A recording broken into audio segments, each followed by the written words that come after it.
What an honor to have y'all with us tonight. I had a group of World War II vets come to one of our shows in Branson, and what a fun group.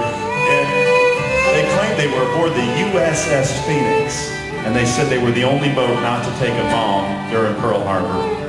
And well, they told me a lot of other stories, but I can't share them in mixed company. Sailor stories.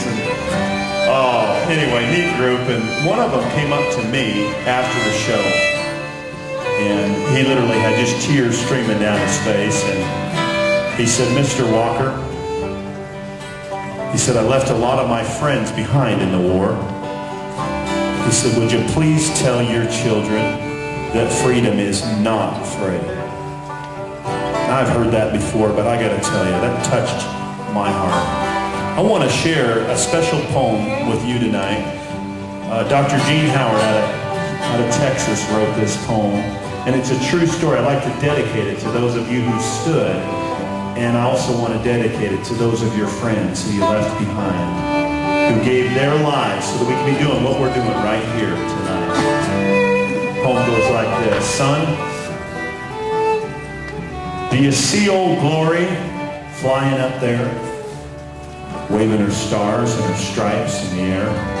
Son, that pole could be empty, or even worse yet, flying a dictator's flag if it wasn't for a vet.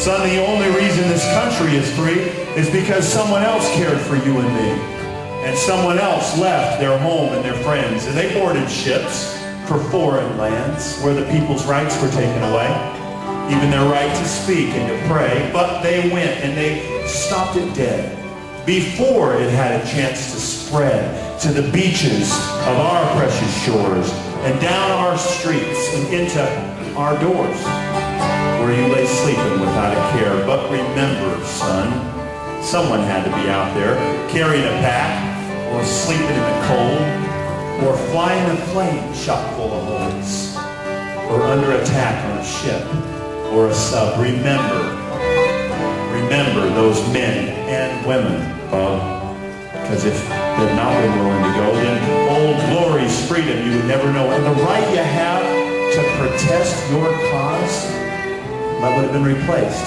by some dictator's laws.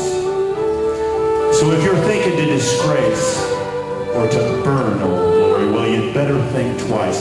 And remember this story, because even though that flag gives you the right, you might do well to stay out of my sight.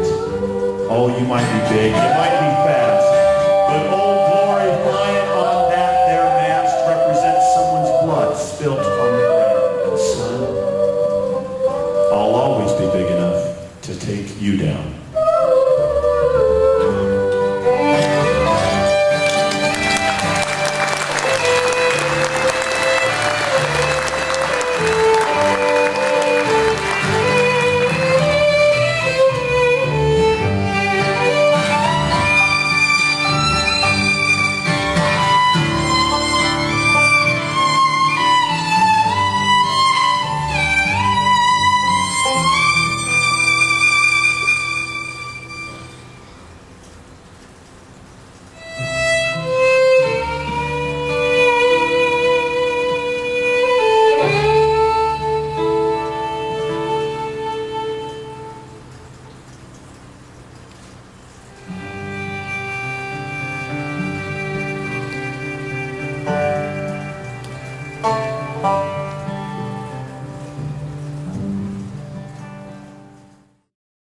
Oh, say, can you see by the dawn's early light what so proudly we hailed at the twilight's last gleaming, whose broad stripes and bright stars through the perilous fight o'er the ramparts we watched were so gallantly streaming, and the rocket's red glare, the bombs bursting in air, gave proof through the night flag was still there.